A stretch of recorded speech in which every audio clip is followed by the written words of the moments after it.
మాయలోన బొమ్మనైతిని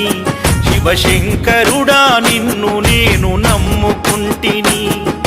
భక్తుల బాధలు తీర్చే తండ్రి వైతివి ఓ భోలా శంకర నిన్ను మరవనైతిని